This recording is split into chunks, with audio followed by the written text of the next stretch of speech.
Hello, America. I'm Mark Levin. This is Life, Liberty, and Levin. We have a great guest, Steve Scalise. How are you, sir? Mark, I'm doing great. Good to be with you. Majority whip, soon to be minority whip, unfortunately. I want to cover two areas with you. One is obviously what happened to you.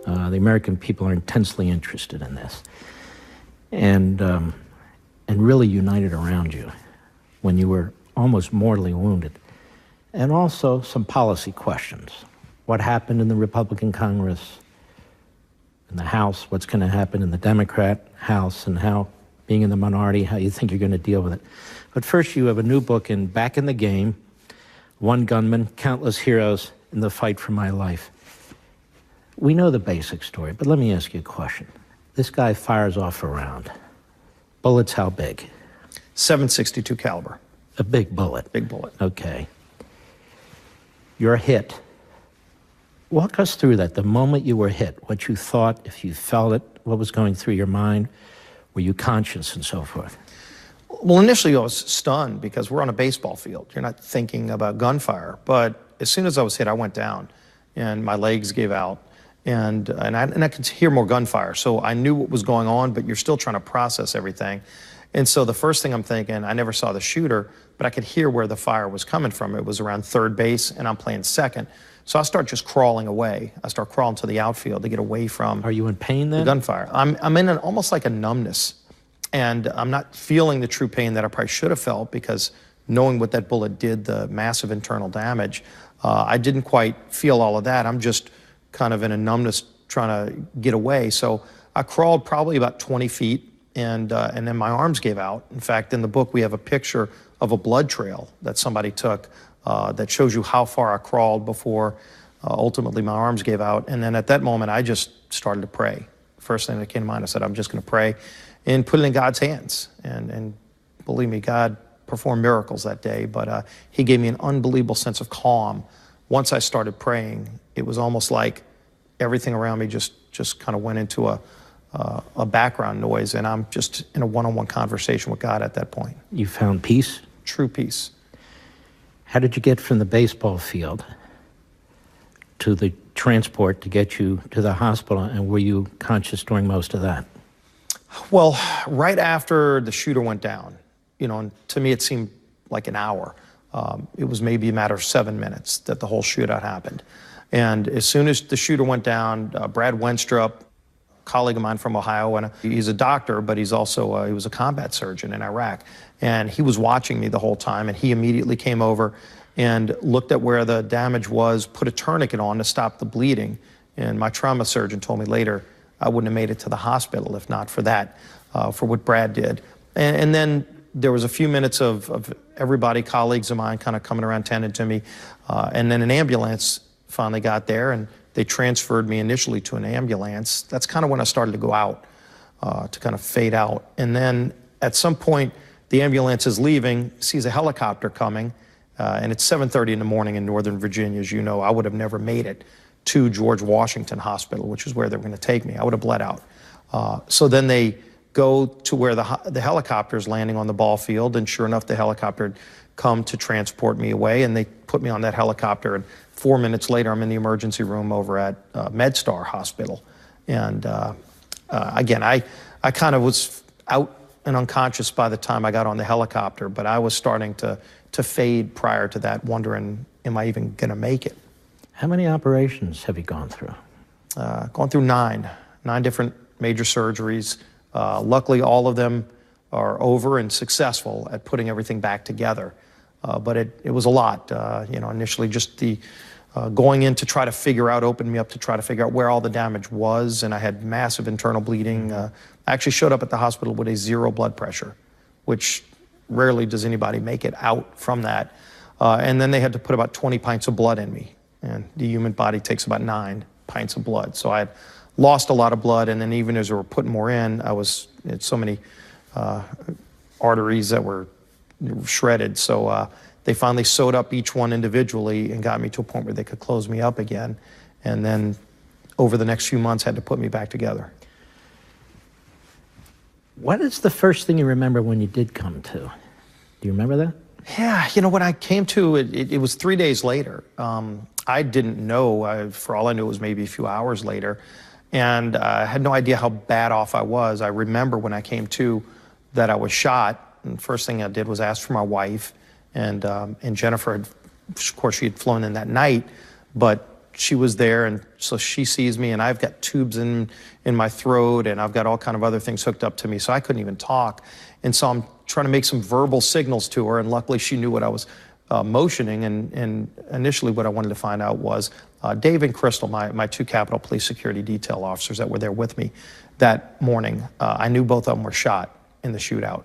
And you talk about real heroes, and look, Mark, I identify in the book a lot of miracles that happened, but also the heroes that played a role in saving me, and no bigger heroes than Dave Bailey and Crystal Griner, who both risked their life, were shot at during the shootout, and kept going after the shooter until they took him down. And I didn't know if they made it, and because I knew they were hit. And when Jennifer told me they were both okay, it was just a huge sense of relief. Were you a man of faith before, as well as after? Yeah, I didn't express it a lot. Every night when I go to sleep, I always had a habit of praying to God. I just talk to him about the things that happened, thank him for the things that happened that were good. There might be something you want or something you're trying to achieve down the road. And so, I'd pray for those things, but I'd also try to remember to pray and thank him for the things that he did that were good that day. And it's always a constant reminder that every day in life something good happens and bad happens. Don't just focus on the negative. And so I'd always say a quiet, private prayer. But, I said some real heady prayers that day on the ball field, and he delivered. Do you still go through a lot of physical therapy, I imagine? I do. I still go a few days a week. It's primarily to build up the strength in my left leg. The bullet went in here and did a lot of internal damage, but especially the nerves and muscles on the left side of my leg, took the most damage. And so I'm still building those muscles back. I'm down to one crutch. I initially was on a scooter to get around, and then was able to go on to two crutches and built enough strength up to go down now to one crutch. And my next goal is to finally be able to walk again without crutches. Do you feel like you have a renewed purpose because you are a man who shouldn't even be here? I mean, a bullet that big, cutting through your body like that into all those organs, in a place where it's very difficult to get to a hospital. Do you feel like you have a renewed purpose, a renewed life? I know how close I was, Mark, to not being here. My trauma surgeon, about 2 months after the shooting, I was still in the hospital, and well enough to where I was on the road to recovery, but still had a lot of damage. And I asked him just how bad it was, and he walked me through, and he said really that first night, he said there were at least 2 different times that first night where he wasn't sure I was going to make it. So I know I'm lucky to be alive. If anything, it puts a real renewed focus on what's important in life. All of us have things that we do every day, and you're following somebody else's schedule on certain things, and then there's the things you really want to do. And I've tried to remove some of the clutter in my life and focus on the things that really matter to me, which is, my faith and my family and the things I love doing. And I love this job. I love being able to serve and fight for the... I mean, you were almost assassinated. Yeah. You were a political target. You were on a list. This killer, would-be killer, was a radical. He came to Washington with his list. He came here to shoot all you guys. And yet, when you were shot, the nation, I'm sure you know now, everybody was stunned. And then a week goes by, 2 weeks go by, a year goes by, and we're at it again, at each other's throats. Things are said about the president, things are said that you really wonder with the tone. I'm not saying aggressive political debate, but when you're calling somebody Hitler and a racist and Nazis and stuff like that, isn't that playing with fire? Yeah, I do think that rhetoric needs to come down, and where we all ought to be able to disagree with each other, and where we have a political debate, you ought to fight for the things you believe in because they're critically important. You ought to respect that somebody else that's having a different viewpoint, it doesn't mean that they're evil or that they have ulterior motives. It's just maybe they just see the world differently. But you shouldn't try to make those differences personal. And I do think we've gotten to a point where it's definitely ratcheted up to a point where I think we need to try to calm it down. And you know, it seems to me when somebody calls somebody Hitler, well, we know what Hitler was, or a racist. In other words, it's not, you know, I disagree with this guy, as you point out, this guy, he's way too to the right or something. But you're using characterizations that you intend to be provocative after this assassination attempt on you, that this is utterly and completely irresponsible to me. And I'm just telling you, Congressman, I turn on the TV, I see this all the time. You see it too, right? Yeah, you know, and I mean, like you said, I mean, when you're using something that radioactive, I mean, Hitler is a man who literally killed millions of Jews based on the fact that he wanted to annihilate them all from the face of the earth. I mean, that is as pure of evil as you can get, and nobody should be compared to him. But at the same time, you know, you see that they almost seem to try to desensitize it, as if you disagree, it's okay to call somebody something that evil these days. And we all ought to be standing up against that and saying, hold on a second, look, if we disagree, let's at least be honest about why we disagree and try to win the argument. You know, Margaret Thatcher said, you know, first win the debate, then win the vote, which means if you're losing the debate, you don't go and threaten the other person physically or try to call them a racist or a Nazi. You try to maybe make a better argument. And these days, it almost seems like the cop-out is just go say something so vitriolic that you try to shut down the debate. And you're seeing this on a lot of college campuses, too, where they literally don't want conservative viewpoints. If you're, you know, try going to Berkeley as a conservative. I mean, is that really what you're supposed to be about? Shouldn't you try to say, look, go educate yourself. Let's hear all viewpoints and have enough confidence in your argument that you're going to win the day. But if you're so afraid of the other side's argument that you want to call them names to the point where you shut them down, I think you've already lost. Did Bernie Sanders ever call you or ever bump into you in the Capitol building, give you a pat on the shoulder or anything like that?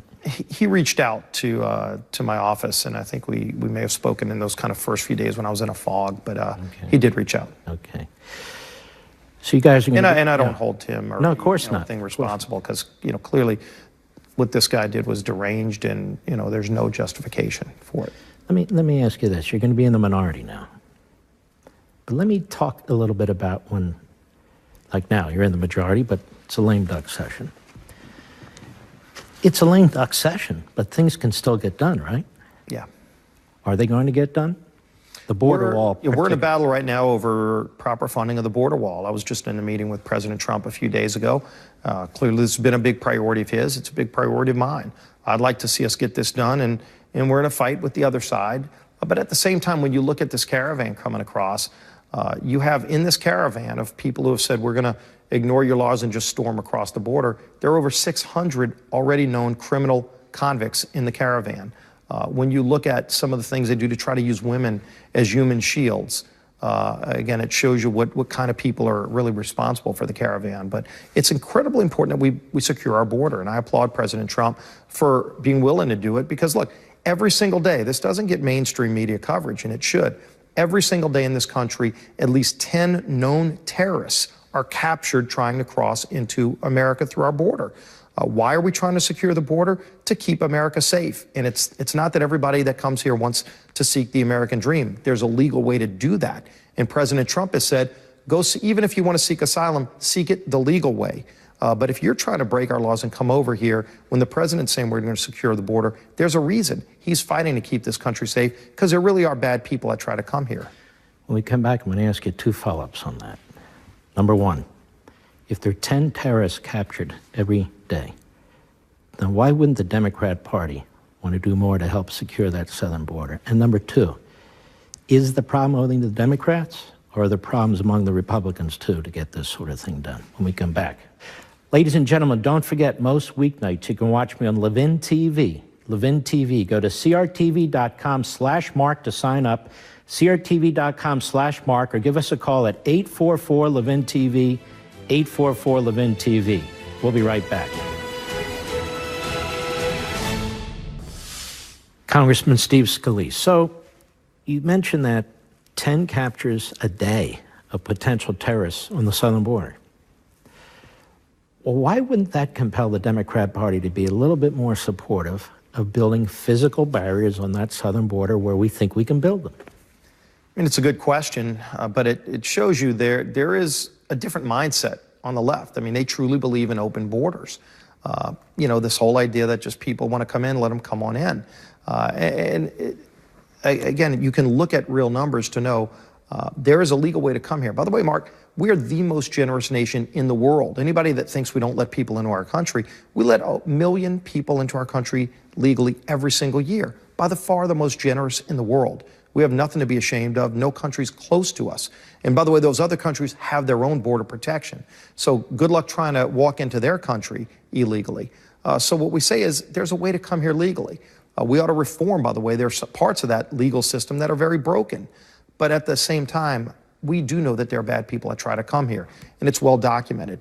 And so if you want to come here legally, there's a legal way to come here. And there are people, by the way, that have been waiting years, 10, 15 years in some cases, to come to America. So what does it say if you're okay with letting somebody jump ahead of them in line? What are you telling those people that have done it the right way, that have played by the rules? But when you all talk about the law and the rules, it's like they're not particularly interested in the law and the rules, and they must think that it helps the Democrat Party. And in fact, it appears to help the Democrat Party. You have red states going purple, purple states going blue, because the Democrats would not be supporting open borders if they thought Republicans were pouring over the border.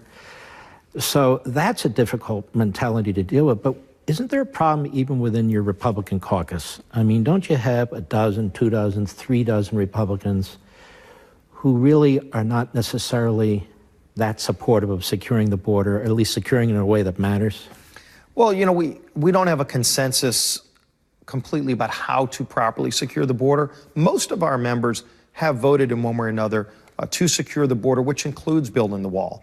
The difference is that you just have no support, not one Democrat. We brought 2 different bills on the House floor in the last few months to secure the border. We had over 220 Republicans voted yes. Not one Democrat voted yes. And so clearly the mentality on the other side is not to support securing the border. A lot of people talk tough, but when it comes time to actually vote to secure the border, they're not there. And even Americans who aren't maybe where you and I are on immigration law would still say at a minimum secure the border. And what you do with different aspects of immigration policy is one thing, but securing America's border is critical to our national security. Not one Democrat was willing to vote yes. But here's the problem. You got Republicans out there. You've got the conservative base out there. You've got other people out there. So, okay, we gave the Republicans the House. We know what the Democrats are. We know they don't support securing the border, even though they did 10 years ago. Now they've decided it's not in their best interests. The Republicans can't cobble together the numbers that they need to send the bill to the Senate. True? Well, not one particular bill. We haven't coalesced around that. And frankly, we've been working with the president on the best way to do it that he would support. Because, the president's looked at a number of different ways on this. The president wants to see the border properly secured and to get the $25 billion. It's not just $5 billion this year we're fighting for. And President Trump's made it clear, at least give me the $5 billion this year to start building the wall out further. It's a long-term project and it costs more money over the next 4 or 5 years. But at least let's start with this. And by the way, when Pelosi had the supermajority in the House and Senate, when they passed Obamacare, they could have done anything they wanted, and they did. They didn't try to go and fix immigration policy. So when they right now try to use the left and use immigration and say, oh, look, the Republicans don't care about you, they didn't care when they had everything. We've actually tried to solve this problem, and not one Democrat stepped up to vote with us. When Pelosi controlled everything last time, she didn't bring a bill to the floor.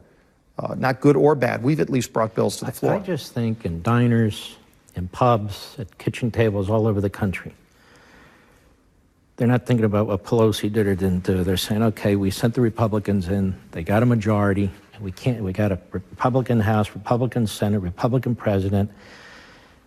We spend billions and billions of dollars, massive debt, and we can't cobble together $5 billion to try and secure that southern border. I think, yeah. Mark, let me say this, because First of all, we did put at least $1.5 billion in place. Surely not the $5 billion. There is some wall that's being built. But on top of that, we worked very closely with this president to finally start rebuilding our military after what President Obama did to literally degrade it to the point where last year we lost more men and women in training deaths than in combat by more than a 3-to-1 margin. We also, by the way, got regulations under control. The Obama-era regulations were crushing not just the middle class, they were killing manufacturing in America. We've completely reversed that, working with this president and getting bills to his desk that he signed. The tax cut bill, not one Democrat voted with us, but yet we got a bill. Not since Ronald Reagan in 1986 have we had a tax reform bill get all the way to the president's desk. And this one was incredibly historic. Cut taxes at every single level, made our country competitive again, and we're reaping the rewards. And by the way, the federal government this year took in more money to the Treasury with those tax cuts. For those people that would say tax cuts equal deficits, we took in more money this year than we ever have before. Obviously, we've got to get control over the mandatory side of spending, but we've gotten our economy back on track. We're finally seeing economic growth, and we've rebuilt our military while getting regulations under control. Those are important things. There are definitely things that we haven't done, and it's fair criticism to say, okay, you didn't do this on immigration, on Obamacare, you didn't repeal and replace it. We in the House passed the bill with 1 vote to spare to do it. It failed by 1 vote in the Senate. Fair criticism to say those things didn't get done. So there's more work left to do. But clearly, when you look at what we've done in the House, working with this president, incredibly historic things for our economy and our military, there's still more work to be done. But watch what Pelosi does when she's Speaker, and I think then people will recognize what the difference is. When we return, I want to ask you about spending. It seems to be out of control. The debt is massive. It's getting bigger and bigger. And in that context, I want to ask you if the House has a good relationship, working relationship, with the Senate Republicans and Mitch McConnell. He's announced over and over again that they will not shut down the government. Now, I was around during the Reagan administration. He shut it down 6 times. Several years ago on my radio show, Paul Ryan said that really when we talk about a government shutdown, we're talking about 17% of the government. The vast majority of government doesn't shut down. Social Security, Medicare, Medicaid, Border Patrol, military, federal police, untouched, and on and on and on. Is this a PR problem? Because it would seem every time the government is, quote unquote, shut down, Republicans do okay. And we just had a midterm election, so there's no election tomorrow. And is the border wall a big enough issue to fight over this? We'll be right back.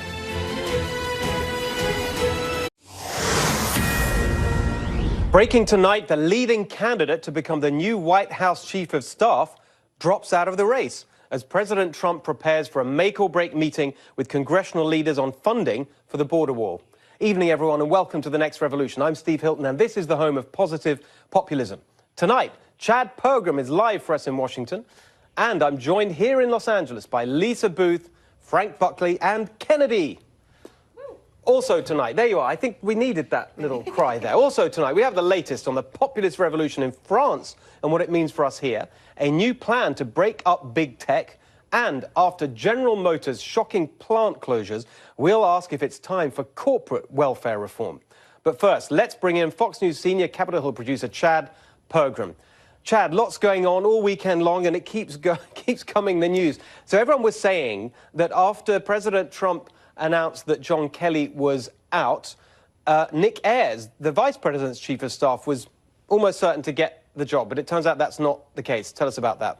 Well, you know, I was getting some hand signals late last week that it wouldn't be Ayers, or that he might kind of go sideways here. You hear a lot of these things here on Capitol Hill, especially when Capitol Hill players might be the successor. One name who is part of the administration right now but has a lot of ties to Capitol Hill is Mick Mulvaney. He is the budget director. Of course, he used to be a Republican congressman from South Carolina and was the co-founder of the Freedom Caucus. The other name that we've been hearing a little bit about this weekend is Mark Meadows. He's the Republican congressman from North Carolina who kind of co-founded and leads the Freedom Caucus right now. I think that you're going to see an audition in the next few days about this as to maybe who might have the president's back as he goes toe-to-toe with Democrats and even a lot of Republicans on Capitol Hill as they try to keep the government funded come the 22nd of December. That's the deadline when they have to fund the government by. And who is whispering in the president's ear?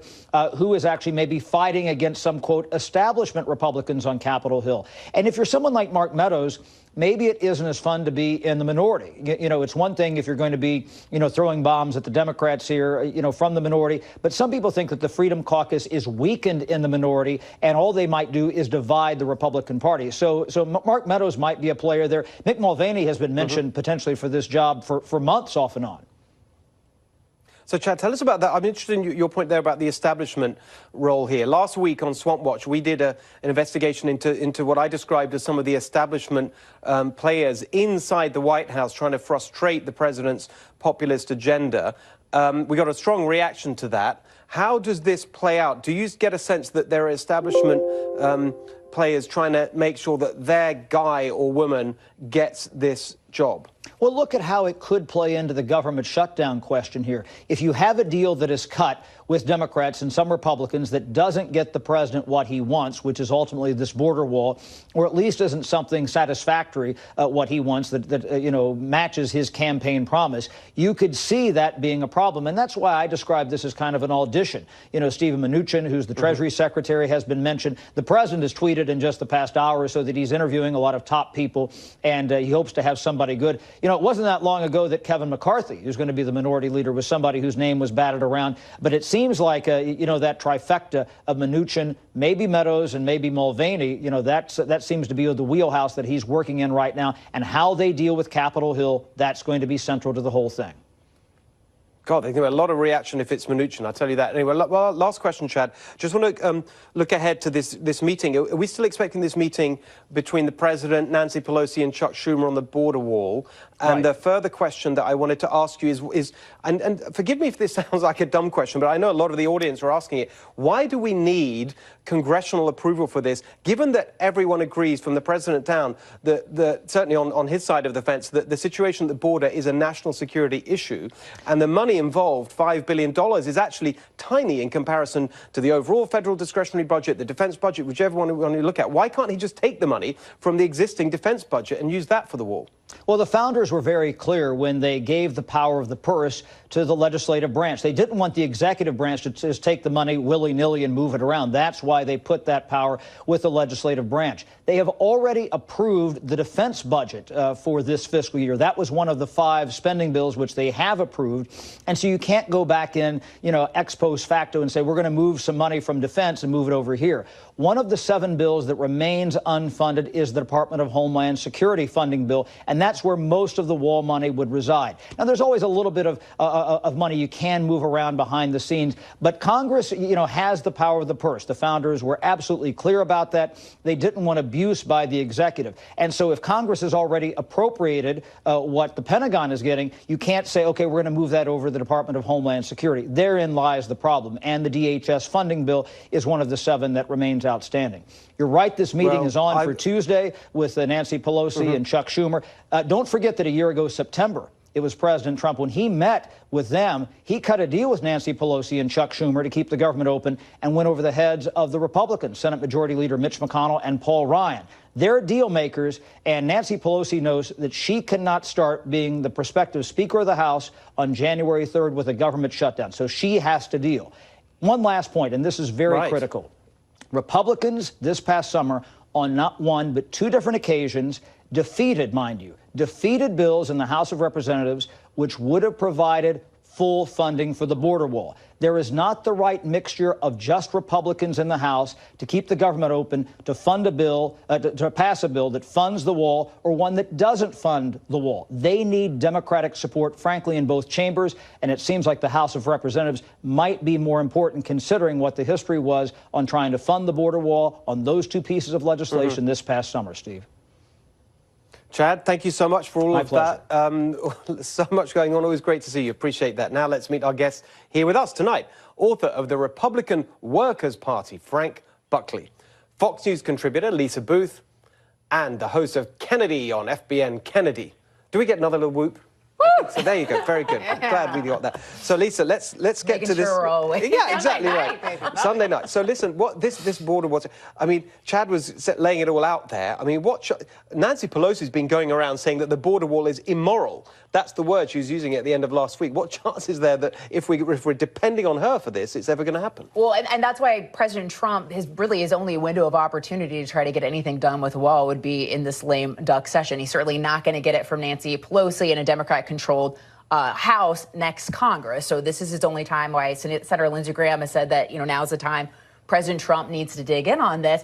And I think what we saw really at the southern border when you had 1,000 migrants trying to rush the southern border, a visualization of why the wall is needed, why we need that deterrent. And what I am confused about is if we have 22 million illegal immigrants living here in the United States right now, and neither party can figure out what to do with those individuals, why would we not try to stop the flow of additional illegal immigrants that we're not going to know what to do with? So I think the wall is needed at the southern border, but it's even beyond that. It's also changes to what's broken with our asylum system, how easy it is to at least pass that initial test for asylum coming over to the United States, and then also laws like the Flores Decree and a 2008 anti-human trafficking law loophole in that. So I think it's even broader than just a wall. It's also trying to get some of these immigration legislative fixes. Yeah, but I mean, good luck with that. I mean, we're going to talk about the White House changes and the chief of staff and all of that a bit later. So let's just sort of keep it to the wall and the immigration situation for now. I mean, Kennedy, are you excited about the Chuck and Nancy, round 2? It looks like we're getting that this week. Chuck is still in the minority, and I think he's going to be quite envious of Nancy Pelosi because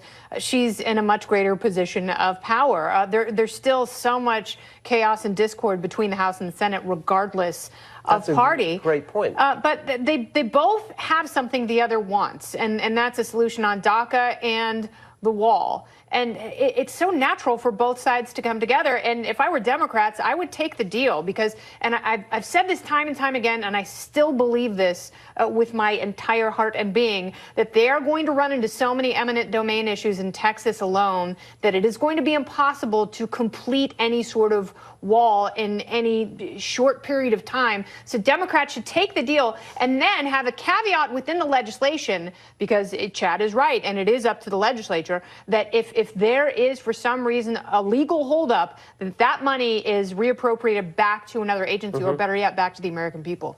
All right, Then they get their DACA pawn.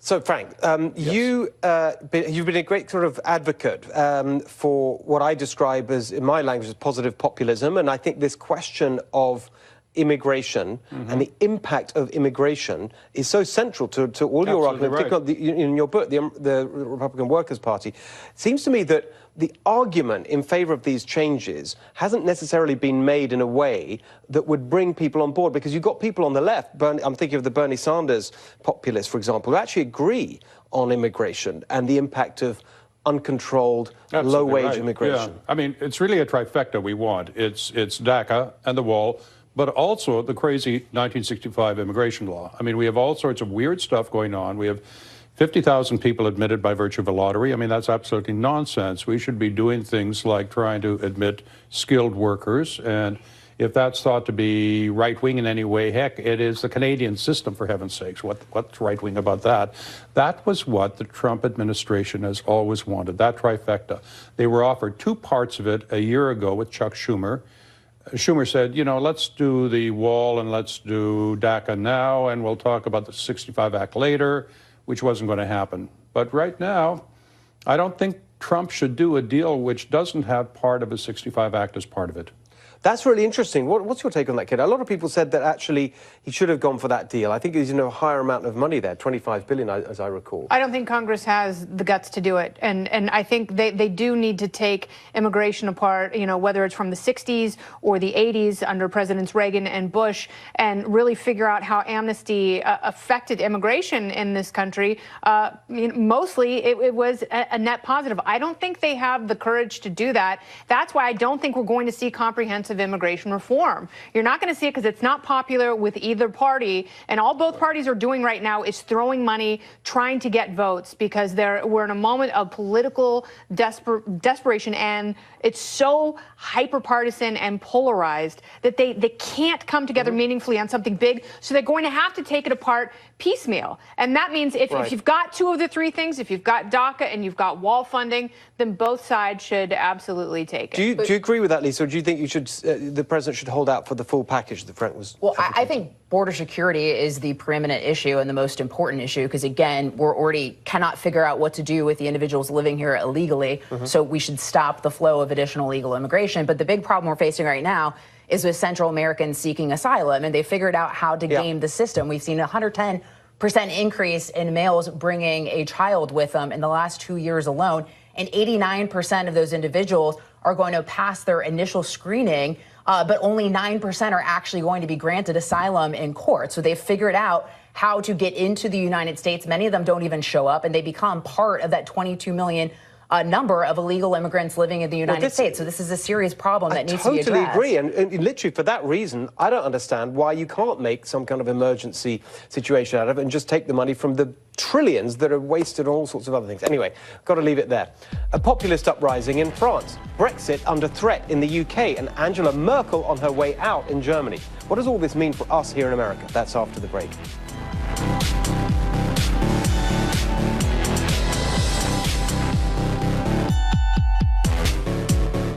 In 1790, one of the most important documents in the history of conservatism was published, Edmund Burke's Reflections on the Revolution in France. Burke criticized the revolutionaries for their focus on pompous, high-minded abstractions instead of practical measures to help actual people. Well, now the tables are turned. It's the president of France, Emmanuel Macron, who's wandering around the world, issuing high-minded proclamations, while the yellow vest revolutionaries on the streets of Paris are intensely practical. As one of the protesters pithily put it, "We are overtaxed, but at the Élysée," that's the president's residence, "they spend $10,000 a month on the hairdresser." I don't know if President Macron's haircut is worth, what's $11,000 a month, but the style he really should have is that of the original, out-of-touch French elitist Marie Antoinette. When told that the people couldn't afford bread, she famously said, "Let them eat cake." Guess what Macron said when French workers complained that his new gas tax meant they couldn't afford to get to work? He told them to carpool. What's going on in France is part of a worldwide populist uprising in the UK, in Germany, in Italy, in Eastern Europe, in Brazil, and of course here in America with Donald Trump's election.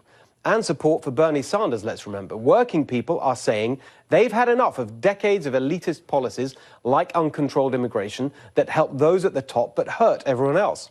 But there's something else going on too, the elitist fight back. In Britain, they're about to overturn Brexit. In Italy, the new populist government is about to have its budget rejected by the EU. And of course, here in America, the establishment is doing everything it can to get Donald Trump out of office before the next election. Well, here's the takeaway from the chaos in France. If the elitist idiots think that Trump, Brexit, and all these other populist movements are some kind of aberration and they can soon get back to business as usual, forget it. You can't treat working people with contempt and expect no consequences. There's a reason this show is called The Next Revolution. If the establishment overturn the Brexit vote or the 2016 presidential vote or any other of these votes, people are not going to passively take it. The revolution will continue. People will be on the streets. And no, President Macron, they won't get there in a carpool. Tell me what you think of that at Steve Hilton X and at NextRevFNC. Frank, the populist movement, people said when Brexit happened, oh my God, this is sort of one-off, what's this all about? And then you had Trump. And then when Macron was elected, it was, well, the elites could relax. It's over. The populist revolution is over. But then it's just continued in Germany with people rejecting Angela Merkel's immigration policies, in Brazil, as I said, all over the place. But the elites still seem to me think that it's all a giant mistake. Right. Well, let me not say good things about Louis XVI, but the point about Burke's point is the English do revolutions well, so do the Americans, but not the French. So there are limited messages we can take in any way from what's happening in Europe. We're different. We're Americans. But I want you to address this point about the way in which the expressions of populist sentiment are viewed by no one, it seems to me, in the elite has said, okay, what are they trying to tell us here? Should we re-examine the policies that actually have produced this discontent? Absolutely right. And if you know people in France, I mean, the level of comfortable corruption is quite extraordinary. I mean, there's nothing like it. I mean, much as you might rail about the swamp here, and with reason, there's nothing like France. I mean, it's just such a comfortable aristocracy. And the only way they have to react to it, I guess, is to take to the streets, right? But you know, French revolutions tend not to turn out well. But Kennedy, the specific policy, like the practical aspects of this, the fact that the cost of living is so high, people aren't getting jobs, you know, those practical things that just get swept away by the elitist kind of, you know, do you remember Macron was talking about how nationalism is bad and so on? Of course. With really ill-defined terms, by the way. Exactly. He was making a circular argument without defining what he was talking about in the first place, which is not only incompetent, it's offensive, as you were. Exactly right. And they're still saying, well, you know, instead of looking at themselves and saying, well, what did we do that meant that people, for example, here in America, voted for President Trump? It's all just deflecting from that and then just attacking